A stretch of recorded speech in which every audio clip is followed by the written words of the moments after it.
Trent here. I just wanted to check in and touch base with you guys, talk a little bit about Murph on Monday, and then a couple of just like little housekeeping type of things having to do with us reopening and getting back to normal. So let's talk housekeeping first, because this will take me a little bit longer. First two things, if you haven't looked at Zen Planner like fully yet, we do have the 3:30, well, you guys can't see it, I have my notes up above, but we have our 3:30 and our 6:30 classes are back on in the evenings. The 3:30 class will be exactly what it was before. It's our full hour-long Rise class, and the 6:30 class will be our 45-minute Move program. All of this is always subject to change, but you guys showed up in droves this last week, and I'm super thankful. I'm glad you guys are excited to be back. I'm excited to be back. So we're gonna rip this thing open. The only class that's still not on the schedule is the 6 a.m. class. Now, I'm sorry to my one, maybe two 6 a.m. consistent attendees to cut the class, but we needed a more sustainable attendance for this. So I'm not opposed to bringing the 6 a.m. class back. I think it's a great time. I don't blame you if you don't want to wake up with a 4 in the front of the alarm clock there. But in order for us to make sure it's a sustainable class, we need an average of 4 or more. Average of 4 or more in the class here. So if we get a consistent group of people who can get after me and tell me that they're going to come at 6 a.m., we can give it another test run. But if the test run's not successful, we're going to shut it back down. But for now, the 5 a.m. class will be the only morning offering, unless you can show me, or I can have 4 to 5 people tell me I can consistently make it to 6 a.m., if not every day of the week, at least 3 days a week here. So that's my housekeeping stuff. Again, we're going to open up the schedule in the evening. 6 a.m. class remains to be seen. Now, for Murph, if you guys saw, we reposted it on the gym's Instagram and Facebook stories. Dr. Will Mills had a great video about returning to the gym. And this is a microcosm of that whole 10-minute video. It's really great.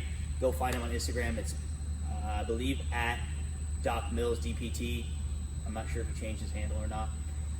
But lays out really well what the dangers of returning, just pulling the ripcord and going straight back to full action after 8 or 9 weeks off can do to you. Murph is a great example of this, because it's a lot of work. It's not necessarily the hardest workout, it's just a lot of work. Most of us have not been working out for 45 minutes to an hour non-stop for 8 to 9 weeks. So we are gonna have options. The full Murph is off the table.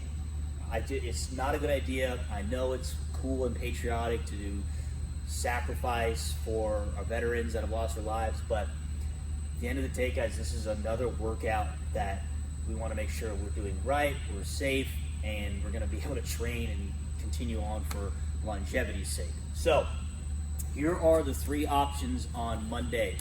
You have partner Murph. So this is the full workload, but split between 2 people. So break it up however you want.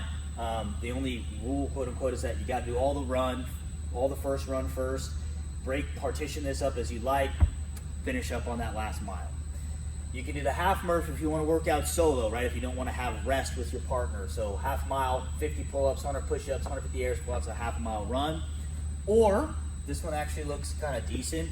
6 rounds for LAREDO. It's another classic hero workout. 6 rounds for time, 24 air squats, 24 push-ups, 24 walking lunges, and a 400-meter run. This is just another option. Maybe if you don't want to do pull-ups, I get it. It's a crap load of pull-ups.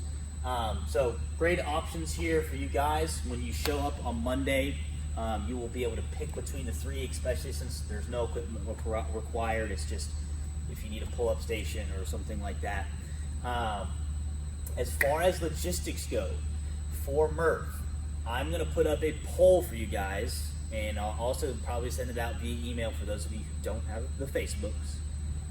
Super important that we keep the numbers relatively low, right? In the past, it's like, all right, cool, we're going to do it all at 9 a.m. We're going to hit the 3, 2, 1, go button, and all 30 of us that show up, we're going to do it.